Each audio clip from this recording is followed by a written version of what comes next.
गुरु जी का खालसा, वाह गुरु जी की फतेह।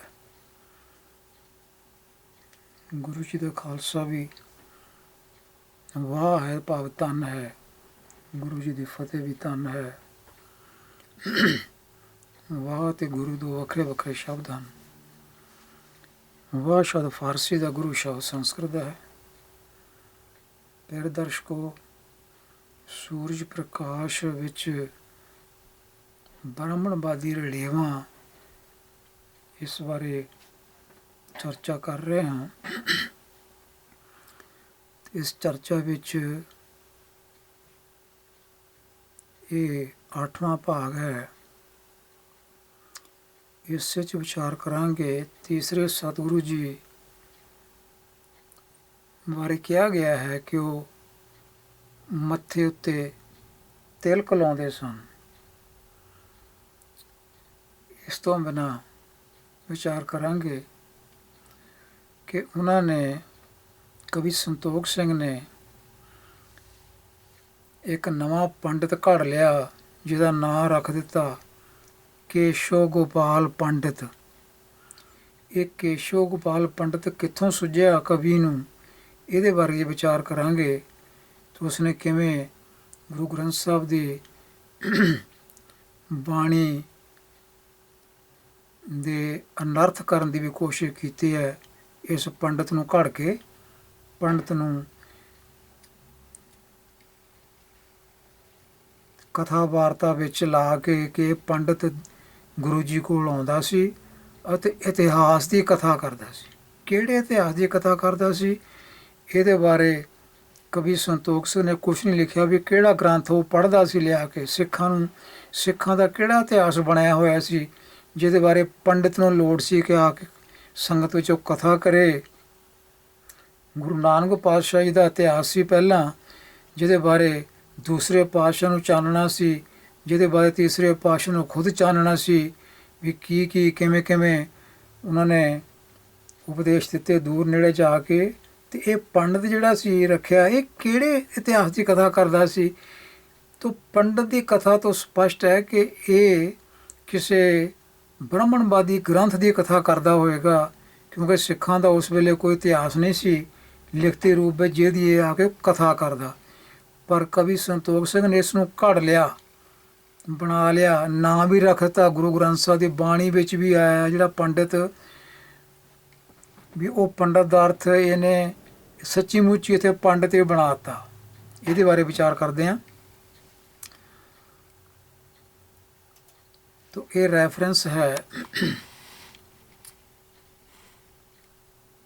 ग्रंथ सूरज प्रकाश का राशि पहली ते अंशु 30। ਇਹਦਾ ਰੈਫਰੈਂਸ ਹੈ। ਜੇ ਕਿਸੇ ਨੇ ਇੱਥੋਂ ਇਹ ਚੀਜ਼ਾਂ ਪੜ੍ਹਨੀਆਂ ਉਹ ਰਾਸ਼ੀ ਪਹਿਲੀ ਕੱਢ ਕੇ ਅੰਸ਼ੂ 30 ਦੇ ਵਿੱਚੋਂ ਉਹ ਪੜ੍ਹ ਸਕਦਾ ਹੈ। ਤੇ ਜੇ ਕਿਸੇ ਨੇ ਆਨਲਾਈਨ ਇਹ ਚੀਜ਼ਾਂ ਪੜ੍ਹਨੀਆਂ ਹੋਣ ਤਾਂ ਇਹ ਇੱਕ ਵੈਬਸਾਈਟ ਹੈ searchgurbani.com। searchgurbani.com ਉੱਤੇ ਸੂਰਜ ਪ੍ਰਕਾਸ਼ ਵੀ ਹੈ। ਇਹ ਦਾਸ ਨੇ ਉੱਥੋਂ ਇਹ डाउनलोड किया, उत्थों कढ़िया होया पेज 279 पेज के उत्ते ये राशि पहली लिखी हुई है। भावें इन्होंने 294 पेज दिखाया होया क्योंकि बेतत्कर वगैरह भी आ जाता। तो ये उत्ते ये चीज़ां पढ़ सकते हैं, सारियां इत्थे लिखियां हुई, इत्थों पढ़ियां जा सकदियां हन।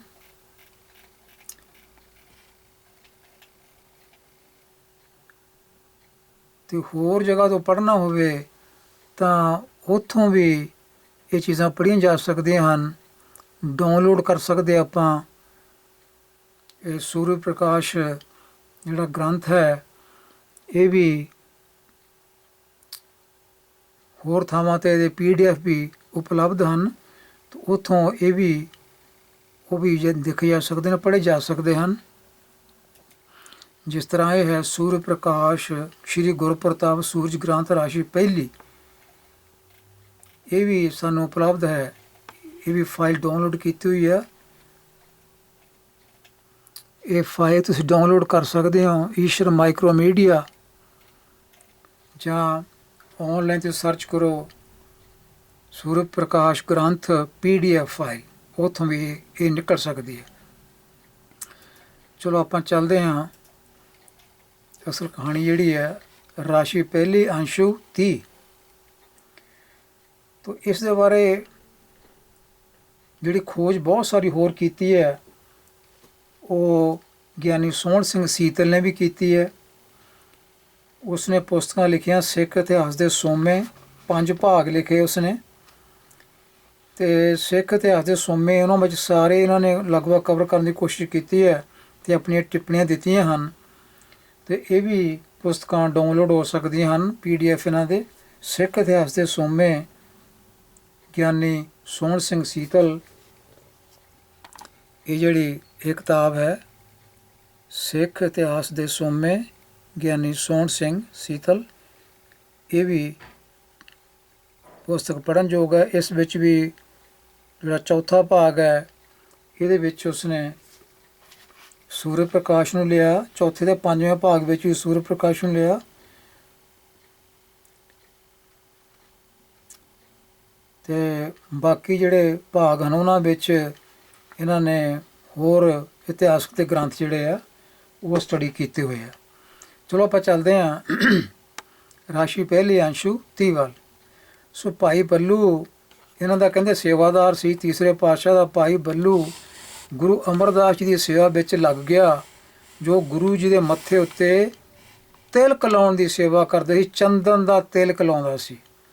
ਤੋ ਤਿਲਕ ਲਾਉਣਾ ਜਿਹੜਾ ਹੈ ਇਹ ਸਿੱਖੀ ਵਿੱਚ ਇਹਦਾ ਕੋਈ ਵਿਧਾਨ ਨਹੀਂ ਹੈ। ਤਿਲਕ ਲਾਉਣਾ ਨਾ ਅੱਜ ਕੋਈ ਸਿੱਖ ਮੱਥੇ 'ਤੇ ਤਿਲਕ ਲਾਉਂਦਾ, ਪਰ ਕਵੀ ਸੰਤੋਖ ਸਿੰਘ ਨੇ ਗੁਰੂ ਪਾਤਸ਼ਾਹ ਨੂੰ ਵੀ ਦੇ ਮੱਥੇ 'ਤੇ ਤਿਲਕ ਲਵਾ ਦਿੱਤਾ। ਇੱਕ ਤਾਂ ਤਿਲਕ ਲਵਾਇਆ ਉਸਨੇ ਜਦੋਂ ਗੁਰਿਆਈ ਦੇਣੀ ਹੁੰਦੀ ਸੀ ਉਦੋਂ ਵੀ ਤਿਲਕ ਲਵਾਉਂਦਾ ਸੀ ਉਹ। ਅਤੇ ਇੱਥੇ ਤੀਸਰੇ ਪਾਤਸ਼ਾਹ ਬਾਰੇ ਲਿਖਦਾ ਵੀ ਉਹ ਤਿਲਕ ਲਾ ਕੇ ਬੈਠਦੇ ਸਨ।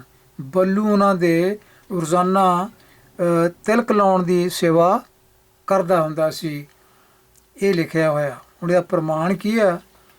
ਤਿਲਕ ਲਗਾਵੇਂ ਭਾਲ ਮੈਂ, ਭਾਲ ਦਾ ਮਤਲਬ ਮੱਥਾ ਹੁੰਦਾ ਹੈ। ਦਸ਼ਗ੍ਰੰਥ ਵਿੱਚ ਵੀ ਭਾਲ ਸ਼ਬਦ ਲਿਖਿਆ ਆ। ਜਦੋਂ ਦੁਰਗਾ ਭਗਵਤੀ ਦੇ ਮੱਥੇ ਉੱਤੇ ਟਿੱਕਾ ਲੱਗਦਾ ਅਤੇ ਜਦੋਂ ਇੰਦਰ ਦੇ ਮੱਥੇ ਉੱਤੇ ਟਿੱਕਾ ਲੱਗਦਾ ਉੱਥੇ ਵੀ ਭਾਲ ਸ਼ਬਦ ਦੀ ਵਰਤੋਂ ਕੀਤੀ ਹੈ, ਮਤਲਬ ਮੱਥਾ। ਭਗਵਤੀ ਜਿੱਤ ਜਾਂਦੀ ਹੈ, ਜਦੋਂ ਭਗਵਤੀ ਦੁਰਗਾ ਜਿੱਤ ਜਾਂਦੀ ਹੈ ਦੈਂਤਾਂ ਨੂੰ ਮਾਰਦੀ ਹੋਈ, ਅਤੇ ਉਹ ਫਿਰ ਇੰਦਰ ਦੀ ਵੀ ਜੈ ਜੈਕਾਰ ਹੋ ਜਾਂਦੀ, ਉਹਨੂੰ ਰਾਜ ਮਿਲ ਜਾਂਦਾ। ਫਿਰ ਮੱਥੇ 'ਤੇ ਟਿੱਕਾ ਲਾਇਆ ਜਾਂਦਾ, ਤਿਲਕ ਲਾਇਆ ਜਾਂਦਾ। ਅਤੇ ਇੱਥੇ ਤੀਸਰੇ ਪਾਤਸ਼ਾਹ ਦੇ ਮੱਥੇ 'ਤੇ ਤਿਲਕ ਵੀ ਲੱਗ ਰਿਹਾ। ਦੇਖੋ, ਤਿਲਕ ਲਗਾਵੇਂ ਭਾਲ ਮੈਂ ਸ਼ੁਭ ਚੰਦਨ ਕੇਰਾ, ਬਹੁਰ ਸਿੰਘਾਸਣ ਪਰ ਥਿਰੇ ਇੱਕ ਮਨ ਤਿਸ ਬੇਰਾ, ਨਿਜ ਆਨੰਦ ਮੈਂ ਲੀਨ ਹੋਏ ਲਗ ਸਹਿਜ ਸਮਾਧਾ, ਜੈ ਜੋਗੀ ਸ਼ਿਵ ਬ੍ਰਹਮਾਦ ਸਭ ਜਿਸ ਕਰੇ ਅਰਾਧਾ। ਅਤੇ ਇੱਥੇ ਤੁਲਨਾ ਕਰ ਦਿੱਤੀ ਤੀਸਰੇ ਪਾਤਸ਼ਾਹ ਦੀ ਸ਼ਿਵ ਨਾਲ, ਬ੍ਰਹਮੇ ਨਾਲ। ਜਿੱਦਾਂ ਉਹ ਸਮਾਧੀ 'ਚ ਬੈਠਦੇ ਸੀ ਇਸ ਤਰ੍ਹਾਂ ਤਿਲਕ ਲਾ ਕੇ ਉਹ ਸਮਾਧੀ ਵਿੱਚ ਬੈਠਦੇ ਸਨ। ਸੋ ਇਹ ਗੱਲ ਜਿਹੜੀ ਹੈ ਕਵੀ ਸੰਤੋਖ ਸਿੰਘ ਨੇ ਤੀਸਰੇ ਪਾਤਸ਼ਾਹ ਬਾਰੇ ਲਿਖੀ ਹੈ, ਜੋ ਕਿਸੇ ਤਰ੍ਹਾਂ ਵੀ ਇਹ ਗੁਰੂ ਗ੍ਰੰਥ ਸਾਹਿਬ ਦੀ ਫਿਲਾਸਫੀ ਮੁਤਾਬਕ ਨਹੀਂ। ਗੁਰੂ ਗ੍ਰੰਥ ਸਾਹਿਬ ਵਿੱਚ ਤਿਲਕ ਬਾਰੇ ਥਾਂ ਥਾਂ ਲਿਖਿਆ, ਉਹ ਪੜ੍ਹਿਆ ਜਾ ਸਕਦਾ ਹੈ। ਮਾਥੇ ਤਿਲਕ ਹੱਥ ਮਾਲਾ ਬਾਣਾ, ਇਸ ਤਰ੍ਹਾਂ ਦੇ ਬਹੁਤ ਸਾਰੇ ਪ੍ਰਮਾਣ ਆਉਂਦੇ ਹਨ। ਅਤੇ ਤਿਲਕ ਲਾਉਣ ਦਾ ਜਿਹੜਾ ਹੈ ਇਹ ਸਿੱਖੀ ਵਿੱਚ ਕੋਈ ਵਿਧਾਨ ਨਹੀਂ ਹੈ, ਪਰ ਇੱਥੇ ਕਵੀ ਸੰਤੋਖ ਸਿੰਘ ਨੇ ਤੀਸਰੇ ਪਾਤਸ਼ਾਹ ਬਾਰੇ ਲਿਖ ਦਿੱਤਾ ਕਿ ਉਹ ਰੋਜ਼ਾਨਾ ਤਿਲਕ ਲਗਾਉਂਦੇ ਸਨ ਬੱਲੂ ਕੋਲ। ਹੁਣ ਆਪਾਂ ਚੱਲਦੇ ਹਾਂ ਕਿ ਇਹਨਾਂ ਨੇ ਇੱਕ ਪੰਡਤ ਹੋਰ ਇੱਥੇ ਸਿਰਜ ਲਿਆ, ਉਹਦਾ ਨਾਮ ਵੀ ਰੱਖ ਦਿੱਤਾ ਕੇਸ਼ੋ ਗੋਪਾਲ। ਅਤੇ ਉਹ ਪੰਡਤ ਆ ਕੇ ਇਤਿਹਾਸ ਦੀ ਕਥਾ ਸੁਣਾਉਂਦਾ ਸੀ। ਕਿਹੜੇ ਇਤਿਹਾਸ ਦੀ, ਇਹਦਾ ਕੋਈ ਜ਼ਿਕਰ ਨਹੀਂ ਕੀਤਾ। ਪਿਛਲੇ ਪਹਿਰੇ ਕੇਸ਼ੋ ਗੋਪਾਲ ਇੱਕ ਪੰਡਤ ਸੰਗਤਾਂ ਨੂੰ ਕਥਾ ਸੁਣਾਉਂਦਾ ਹੁੰਦਾ ਸੀ, ਪਰ ਕਿਸ ਗ੍ਰੰਥ ਵਿੱਚੋਂ ਇਹ ਇੱਥੇ ਕਵੀ ਨੇ ਨਹੀਂ ਲਿਖਿਆ, ਕਿਉਂਕਿ ਕਵੀ ਜਿਹੜਾ ਹੈ ਇਹ ਪੰਡਤਾਂ ਦੀ ਸੰਗਤ 'ਚ ਬੈਠਾ ਹੈ। ਇਹਦੇ ਆਲੇ ਦੁਆਲੇ ਰਾਜੇ ਦੇ ਜਿਹੜੇ ਪੰਡਤ ਸੇਵਾਦਾਰ ਆ, ਇਹ ਉਹਨਾਂ ਦੀ ਮੰਡਲੀ ਵਿੱਚ ਬੈਠ ਕੇ ਸਭ ਕੁਝ ਲਿਖ ਰਿਹਾ। ਅਤੇ ਪੰਡਤਾਂ ਦਾ ਪ੍ਰਭਾਵ ਜਿਹੜਾ ਪ੍ਰਤੱਖ ਤੌਰ 'ਤੇ ਲਿਖਤਾਂ ਵਿੱਚ ਆ ਰਿਹਾ। ਸੋ ਦਿਨ ਕੇ ਚੌਥੇ ਭਾਗ ਮੈਂ ਪੁਨ ਬੈਠੇ ਸੁਆਮੀ, ਇੱਕ ਪੰਡਿਤ ਕੀ ਪ੍ਰੀਤ ਲਖ ਗੁਰ ਅੰਤਰ ਜਾਮੀ, ਜਿਸਕੇ ਮਨ ਮੈਂ ਕਾਮਨਾ ਮੈਂ ਕਥਾ ਸੁਣਾਵੋਂ, ਕਰੋ ਭਲਾ ਮੈਂ ਆਪਣੋ ਸਤਿਗੁਰੂ ਰਿਝਾਵੋਂ। ਕਿਤੇ ਸਤਿਗੁਰੂ ਨੂੰ ਖੁਸ਼ ਕਰਨ ਲਈ ਮੈਂ ਜਿਹੜੀ ਆ ਉਹ ਕਥਾ ਸੁਣਾਉਣੀ ਚਾਹੁੰਦਾ। ਦੱਸੋ, ਸਤਿਗੁਰੂ ਨੂੰ ਖੁਸ਼ ਕਰਨ ਲਈ ਤਾਂ ਬਾਣੀ ਇੰਨੀ ਪਹਿਲੇ ਪਾਤਸ਼ਾਹ ਦੇ ਕੋਲੋਂ ਆਈ ਹੈ, ਦੂਸਰੇ ਪਾਤਸ਼ਾਹ ਦੀ ਬਾਣੀ ਹੈ, ਫਿਰ ਤੀਸਰੇ ਪਾਤਸ਼ਾਹ ਨੇ ਆਪਣੀ ਰਚਨਾ ਵੀ ਕੀਤੀ ਹੈ। ਅਤੇ ਉਹ ਕਿਹੜੀ ਐਸੀ ਚੀਜ਼ ਲਿਆ ਕੇ ਸਤਿਗੁਰੂ ਨੂੰ ਰੁਝਾਉਣ ਲੱਗ ਪਿਆ ਪੰਡਿਤ ਜਿਹੜਾ ਸੀ। ਇਹ ਦਿਨ ਕੇ ਚੌਥੇ ਭਾਗ ਵਿੱਚ, ਮਤਲਬ ਚੌਥੇ ਪਹਿਰ ਸ਼ਾਮ ਦੀ ਗੱਲ ਇਹ ਕਵੀ ਸੰਤੋਖ ਸਿੰਘ ਲਿਖ ਰਿਹਾ ਕਿ ਪੰਡਿਤ ਜਿਹੜਾ ਆ ਉਹ ਇੱਦਾਂ ਆ ਕੇ ਕਹਿੰਦਾ ਸੀ ਮੈਂ ਗੁਰੂ ਨੂੰ ਰਿਝਾਉਣਾ ਆ ਅਤੇ ਕਥਾ ਸੁਣਾਉਣੀ ਆ। ਅੱਗੇ ਲਿਖਦਾ ਹੈ ਕਵੀ ਸੰਤੋਖ, ਤਿਸਕੇ ਉਰਕੀ ਜਾਨ ਕੈ, ਤਿਸਕੇ ਉਰਕੀ ਜਾਨ ਕੈ, ਉਰਕੀ ਮੈਨੇ ਦਿਲ ਦੀ, ਤਿਸਕੇ ਉਰਕੀ ਜਾਨ ਕੈ ਗੁਰ ਕਥਾ ਕਰਾਈ। ਗੁਰੂ ਨੇ ਫਿਰ ਆਗਿਆ ਦੇ ਦਿੱਤੀ ਵੀ ਚੱਲ ਵੀ ਤੂੰ ਕਥਾ ਕਰ ਲਾ। ਕਿਹਦੀ ਕਥਾ ਕਰ ਲਾ, ਇਹਦੇ ਬਾਰੇ ਕੋਈ ਜ਼ਿਕਰ ਨਹੀਂ ਹੈ। ਦਿਜ ਕੇਸ਼ੋ ਗੋਪਾਲ ਕੈ ਬਿਸਦਾ ਨਿਪਨਾਈ, ਦਿਜ ਮੈਨੇ ਇਹ ਪੜ੍ਹਿਆ ਲਿਖਿਆ ਵਿਦਵਾਨ ਪੰਡਿਤ ਕੇਸ਼ੋ ਗੋਪਾਲ ਬਣਾ ਦਿੱਤਾ ਇਹਨੇ। ਕੇਸ਼ੋ ਗੋਪਾਲ ਹਾਲਾਂਕਿ ਕਿਸੇ ਪੰਡਿਤ ਦਾ ਨਾਂ ਨਹੀਂ, ਗੁਰੂ ਗ੍ਰੰਥ ਸਾਹਿਬ ਦੇ ਵਿੱਚ ਇਹਦਾ ਜ਼ਿਕਰ ਹੈ ਕੇਸ਼ੋ ਗੋਪਾਲ ਦਾ। ਉਹੀ ਨਾਂ ਚੁੱਕ ਕੇ ਇਹਨਾਂ ਨੇ ਇੱਥੇ ਪਾ ਦਿੱਤਾ, ਕਿਉਂਕਿ ਪੰਡਤਾਂ ਨੂੰ ਪਤਾ ਸੀ ਕਿ ਕੇਸ਼ੋ ਗੋਪਾਲ ਪੰਡਿਤ ਸੱਦਿਓ, ਹਰੀ ਹਰੀ ਕਥਾ ਪੜ੍ਹੇ ਪੁਰਾਣ ਜੀਓ। ਅਤੇ ਪੰਡਤਾਂ ਨੇ ਕਿਹਾ ਦੇਖ ਤੀਸਰੇ ਪਾਤਸ਼ਾਹ ਨੇ ਕੇਸ਼ੋ ਗੋਪਾਲ ਪੰਡਿਤ ਨੂੰ ਸੱਦਿਆ ਸੀ, ਤੂੰ ਇੱਥੇ ਕੇਸ਼ੋ ਗੋਪਾਲ ਪੰਡਿਤ ਤੋਂ ਕਥਾ ਕਰਵਾ ਦੇ। ਅਤੇ ਉਹਨੇ ਕਥਾ ਕਰਵਾਤੀ। ਦਿਜ ਕੇਸ਼ੋ ਗੋਪਾਲ ਕਹਿ ਬਿਸਦਾ ਨਿਪਨਾਈ, ਆਵੇ ਚੌਥੇ ਜਾਮ ਦਿਨ ਇਤਿਹਾਸ ਪ੍ਰਕਾਸ਼ ਹੈ। ਕਿ ਇਤਿਹਾਸ ਨੂੰ ਉਹ ਪ੍ਰਕਾਸ਼ ਕਰਦਾ ਸੀ, ਦਾ ਮਤਲਬ ਕੋਈ ਗ੍ਰੰਥ ਹਿੰਦੂ ਮਤ ਦਾ ਉਹਨੂੰ ਪ੍ਰਕਾਸ਼ ਕਰਦਾ ਹੋਏਗਾ, ਕਿਉਂਕਿ ਗ੍ਰੰਥ ਉਸ ਵੇਲੇ ਹਿੰਦੂ ਮਤ ਦੇ ਸਨ ਕਥਾ ਸੁਣਾਉਣ ਲਈ। ਹੋਰ ਕਿ ਸਿੱਖਾਂ ਦੇ ਕੋਲ ਕੋਈ ਗ੍ਰੰਥ ਨਹੀਂ ਸੀ ਬਾਣੀ ਤੋਂ ਬਿਨਾਂ, ਉਹ ਬਾਣੀ ਜਿਹੜੀ ਸਾਰੀ ਤੀਸਰੇ ਪਾਤਸ਼ਾਹ ਕੋਲ ਸੀ। ਆਵੇ ਚੌਥੇ ਜਾਮ ਦਿਨ, ਆਵੇ ਚੌਥੇ ਜਾਮ ਦਿਨ ਇਤਿਹਾਸ ਪ੍ਰਕਾਸ਼ ਹੈ, ਸੁਣੇ ਸਤਿਗੁਰੂ ਬੈਠ ਕਰ ਸੰਗਤ ਇੱਕ ਪਾਸੇ। ਤੋ ਇੱਕ ਪਾਸੇ ਸਤਿਗੁਰੂ ਜੀ ਬਹਿ ਜਾਂਦੇ ਸਨ, ਕਵੀ ਕਹਿੰਦਾ, ਅਤੇ ਦੂਜੀ ਵਾਰ ਸੰਗਤ ਬੈਠ ਕੇ ਕਥਾ ਸੁਣਦੀ ਸੀ ਉਹ ਤੋਂ, ਇਤਿਹਾਸ ਦੇ ਪੰਡਿਤ ਕੇਸ਼ੋ ਗੋਪਾਲ ਤੋਂ। ਆਓ ਹੁਣ ਦੇਖੀਏ ਵੀ ਇਹ ਕੇਸ਼ੋ ਗੋਪਾਲ ਪੰਡਿਤ ਇਹਨੇ ਕਿੱਥੋਂ ਘੜਿਆ। ਸ਼੍ਰੀ ਗੁਰੂ ਗ੍ਰੰਥ ਸਾਹਿਬ ਵਿੱਚੋਂ ਪ੍ਰਮਾਣ ਆਪਾਂ ਲੈਂਦੇ ਹਾਂ। ਅੰਤੇ ਸਤਿਗੁਰੂ ਬੋਲਿਆ, ਮੈਂ ਪਿੱਛੇ ਕੀਰਤਨ ਕਰਿਓ ਨਿਰਵਾਣ ਜਿਓ। ਇਹ ਬਾਣੀ ਜਿਹੜੀ ਆ ਇਹ ਕਿਸ ਦੇ ਸੰਬੰਧ ਵਿੱਚ ਲਿਖੀ ਗਈ ਆ? ਇਹ ਤੀਸਰੇ ਪਾਤਸ਼ਾਹ ਨੇ ਜੋ ਉਪਦੇਸ਼ ਦਿੱਤਾ ਸੀ ਜੋਤੀ ਔਰ ਸਮਾਉਣ ਸਮੇਂ, ਅਤੇ ਉਹ ਬਾਬਾ ਸੁੰਦਰ ਨੇ ਇਸ ਨੂੰ ਬਿਆਨ ਕੀਤਾ ਹੋਇਆ। ਇਹ ਰਾਮਕਲੀ ਸੱਤ ਦੀ ਬਾਣੀ ਆ ਅਤੇ ਇਹ ਤੀਸਰੇ ਪਾਤਸ਼ਾਹ ਦੇ ਸੰਬੰਧ ਵਿੱਚ ਹੀ ਆ। ਇਸ ਕਰਕੇ ਤੀਸਰੇ ਪਾਤਸ਼ਾਹ ਦੀ ਕਹਾਣੀ ਵਿੱਚ ਉਹਨਾਂ ਨੇ ਕੇਸ਼ੋ ਗੋਪਾਲ ਪੰਡਿਤ ਇੱਥੋਂ ਚੁੱਕ ਕੇ ਉਹਨੇ ਘੜਿਆ ਇਸੇ ਬਾਣੀ ਵਿੱਚੋਂ। ਅੰਤੇ ਸਤਿਗੁਰੂ ਬੋਲਿਆ, ਮੈਂ ਪਿੱਛੇ ਕੀਰਤਨ ਕਰਿਓ ਨਿਰਵਾਣ ਜੀਓ ਕੇਸ਼ੋ ਗੋਪਾਲ। ਆਹ ਦੇਖੋ ਇੱਥੇ ਲਿਖਿਆ, ਕੇਸ਼ੋ ਗੋਪਾਲ ਪੰਡਿਤ ਸੱਦਿਓ, ਹਰੀ ਹਰੀ ਕਥਾ ਪੜ੍ਹੇ ਪੁਰਾਣ ਜੀਓ। ਅਤੇ ਪੰਡਤਾਂ ਨੇ ਸੋਚਿਆ ਹੋਣਾ ਵੀ ਦੇਖੋ ਇਹਨੂੰ ਕਿਹਾ ਹੋਣਾ ਕਵੀ ਸੰਤੋਖ ਸਿੰਘ ਨੂੰ ਵੀ ਤੀਸਰੇ ਪਾਤਸ਼ਾਹ ਨੇ ਕੇਸ਼ੋ ਗੋਪਾਲ ਪੰਡਿਤ ਨੂੰ ਸੱਦਿਆ, ਇਹ ਸੱਦਾ ਭੇਜਣ ਲਈ ਕਿਹਾ ਕਿ ਸਾਡੇ ਜੋਤੀ ਸਮਾਉਣ ਤੋਂ ਬਾਅਦ ਕੇਸ਼ੋ ਗੋਪਾਲ ਪੰਡਿਤ ਨੂੰ ਸੱਦ ਲਿਓ ਅਤੇ ਕਥਾ ਕਰਾਇਓ ਪੁਰਾਣ ਦੀ। ਇਹ ਬਿਲਕੁਲ ਗਲਤ ਅਰਥ ਹਨ।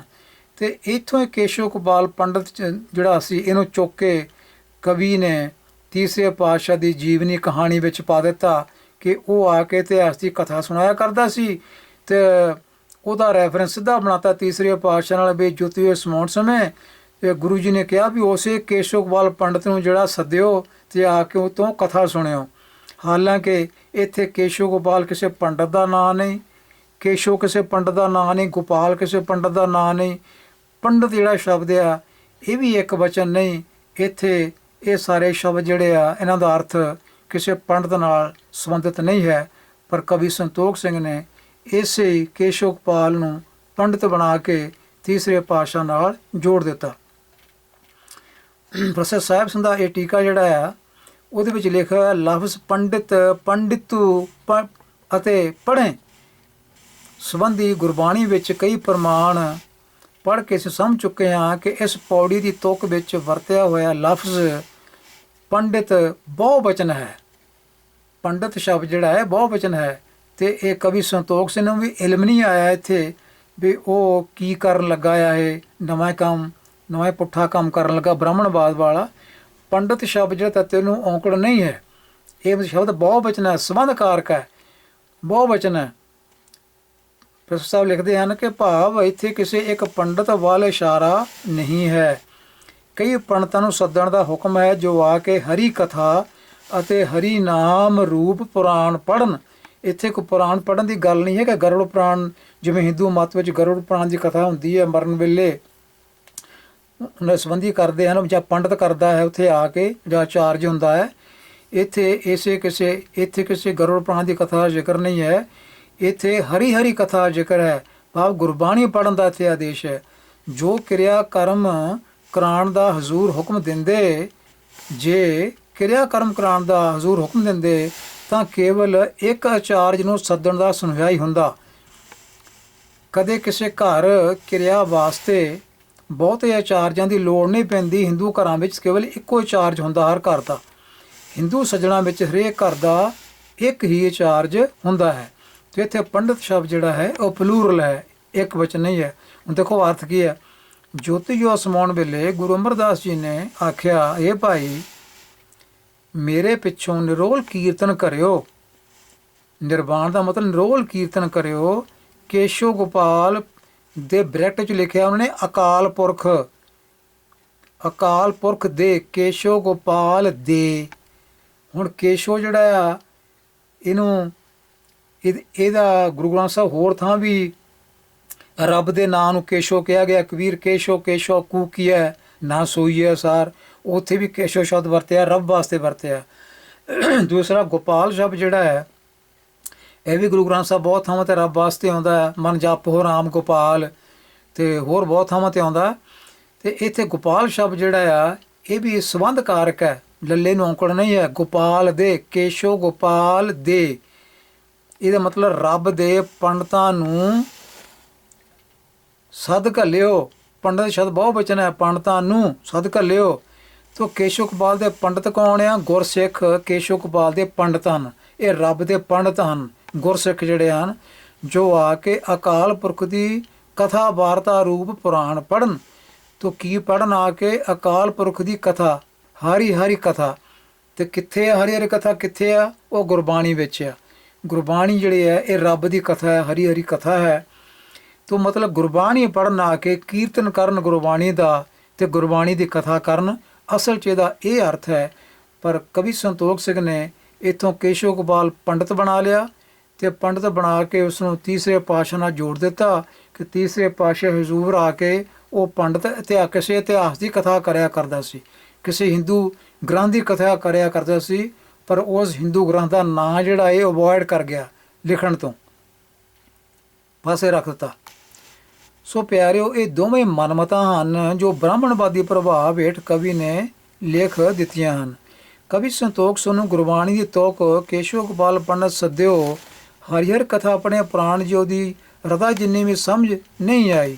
ਗੋਪਾਲ ਸ਼ਬਦ ਸੰਬੰਧ ਕਾਰਕ ਵਿੱਚ ਹੈ, ਪੰਡਤ ਸ਼ਬਦ ਸੰਪਰਦਾਨ ਕਾਰਕ ਵਿੱਚ ਹੈ, ਬਹੁਵਚਨ ਹੈ। ਕੇਸੋ ਦਾ ਅਰਥ ਪ੍ਰਭੂ ਹੈ। ਕੇਸ਼ੋ ਗੋਪਾਲ ਪੰਡਤ ਵਾਕੰਸ਼ ਦਾ ਅਰਥ ਹੈ ਕੇਸ਼ੋ ਗੋਪਾਲ ਦੇ ਪੰਡਤਾਂ ਨੂੰ, ਭਾਵ ਗੁਰਸਿੱਖਾਂ ਨੂੰ ਹੀ ਬੁਲਾਇਓ। ਇਹ ਬਚਨ ਅੰਤਮ ਸਮੇਂ ਗੁਰੂ ਅਮਰਦਾਸ ਜੀ ਨੇ ਕੀਤੇ ਸਨ। ਸਿੱਖੀ ਵਿੱਚ ਬ੍ਰਾਹਮਣਵਾਦ ਦੀਆਂ ਜੜ੍ਹਾਂ ਕਵੀ ਸੰਤੋਖ ਸਿੰਘ ਵੀ ਪੱਕੀਆਂ ਕਰ ਗਿਆ ਹੈ। ਸੋ ਪਿਆਰੋ, ਅੱਜ ਦੀ ਵਿਚਾਰ 'ਚੋਂ ਆਪਾਂ ਦੋ ਚੀਜ਼ਾਂ ਦੇਖੀਆਂ। ਇੱਕ, ਮੱਥੇ ਉੱਪਰ ਤਿਲਕ ਲਾਉਣ ਵਾਲੀ ਗੱਲ ਪੱਕੀ ਲਿਖ ਦਿੱਤੀ ਕਿ ਤੀਸਰੇ ਪਾਤਸ਼ਾਹ ਰੋਜ਼ਾਨਾ ਮੱਥੇ ਉੱਪਰ ਤਿਲਕ ਲਗਵਾਇਆ ਕਰਦੇ ਸੀ, ਅਤੇ ਲਾਉਣ ਵਾਲਾ ਭਾਈ ਬੱਲੋ ਲਿਖਿਆ ਆ, ਜਿਹੜਾ ਭਾਈ ਬੱਲੂ ਜਿਹੜਾ ਇਹਨਾਂ ਦਾ ਸੇਵਕ ਸੀ, ਇਹਨਾਂ ਨੂੰ ਇਸ਼ਨਾਨ ਕਰਾਇਆ ਕਰਦਾ ਸੀ। ਅਤੇ ਕਵੀ ਉਹਦੇ 'ਤੇ ਬਹੁਤ ਕੁਝ ਲਿਖਿਆ ਗਿਆ ਕਿ ਬਟਨਾ ਵੀ ਮਲਿਆ ਕਰਦਾ ਸੀ। ਬਟਨਾ ਜਿੱਦਾਂ ਵਿਆਹ ਸਮੇਂ ਬਟਨਾ ਮਲਿਆ ਜਾਂਦਾ ਹੈ ਨਾ, ਇਹ ਬਟਨਾ ਵੀ ਮਲਿਆ ਕਰਦਾ ਸੀ। ਤੋ ਚਲੋ ਬਹੁਤ ਸਾਰੀਆਂ ਗੱਲਾਂ ਨੂੰ ਲਿਖੀਆਂ, ਪਰ ਆਪਾਂ ਦੋ ਗੱਲਾਂ ਦੀ ਵਿਚਾਰ ਕੀਤੀ ਹੈ। ਅਤੇ ਦੂਸਰੀ ਗੱਲ ਆਪਾਂ ਦੇਖੀ ਹੈ ਕਿ ਗੁਰੂ ਗ੍ਰੰਥ ਸਾਹਿਬ ਜਿਹੜਾ ਕੇਸ਼ੋ ਗੋਪਾਲ ਪੰਡਤ ਸ਼ਬਦ ਵਰਤਿਆ ਹੈ, ਇਹ ਕਿਸੇ ਪੰਡਤ ਵਾਸਤੇ, ਕਿਸੇ ਵਿਅਕਤੀ ਵਾਸਤੇ ਨਹੀਂ। ਇਹ ਰੱਬ ਦੇ ਪੰਡਤਾਂ ਵਾਸਤੇ, ਰੱਬ ਦੇ ਗੁਰਸਿੱਖਾਂ ਵਾਸਤੇ ਵਰਤਿਆ ਗਿਆ। ਪਰ ਕਵੀ ਨੇ ਇਸ ਨੂੰ ਕੇਸ਼ੋ ਗੋਪਾਲ ਨੂੰ ਪੰਡਤ ਸਮਝ ਕੇ ਤੀਸਰੇ ਪਾਤਸ਼ਾਹ ਦੇ ਹਜ਼ੂਰ ਉੱਥੇ ਕਥਾ ਕਰਾਉਣ ਲਾ ਦਿੱਤਾ, ਕਿਸੇ ਇਤਿਹਾਸ ਦੀ ਕਥਾ ਕਰਾਉਣ ਲਾ ਦਿੱਤਾ। ਉਸ ਇਤਿਹਾਸ ਦਾ ਨਾਂ ਨਹੀਂ ਕਿਤੇ ਲਿਖਿਆ ਆ, ਉਸ ਗ੍ਰੰਥ ਦਾ ਨਾਂ ਨਹੀਂ ਕਿਤੇ ਲਿਖਿਆ। ਇਹ ਜ਼ਰੂਰ ਲਿਖਤਾ ਵੀ ਇਤਿਹਾਸ ਨੂੰ ਪ੍ਰਕਾਸ਼ ਕਰਦਾ ਸੀ। ਆ ਕੇ ਤੇ ਗੁਰੂ ਜੀ ਬੈਠ ਕੇ ਸੁਣਦੇ ਸਨ, ਗੁਰੂ ਜੀ ਨੂੰ ਖੁਸ਼ ਕਰਨ ਲਈ, ਪ੍ਰਸੰਨ ਕਰਨ ਲਈ ਉਹ ਇੱਦਾਂ ਕਰਨ ਲੱਗ ਪਿਆ। ਤੋ ਇਹ ਮਨਮਤਾਂ ਜਿਹੜੀਆਂ ਇਸ ਤਰ੍ਹਾਂ ਬ੍ਰਾਹਮਣਵਾਦੀ ਗੱਲਾਂ ਜਿਹੜੀਆਂ ਕਵੀ ਸੰਤੋਖ ਸਿੰਘ ਨੇ ਆਪਣੀ ਲਿਖਤ ਰਾਹੀਂ ਗੁਰਸਿੱਖੀ ਦੇ ਵਿੱਚ ਪੱਕੇ ਤੌਰ 'ਤੇ ਇਹਨਾਂ ਨੂੰ ਪ੍ਰਵੇਸ਼ ਕਰ ਦਿੱਤਾ। ਅੱਜ ਦੇ ਵਿਚਾਰ ਵਿੱਚ ਇੰਨਾ ਹੀ। ਵਾਹਿਗੁਰੂ ਜੀ ਕਾ ਖਾਲਸਾ, ਵਾਹਿਗੁਰੂ ਜੀ ਕੀ ਫਤਿਹ।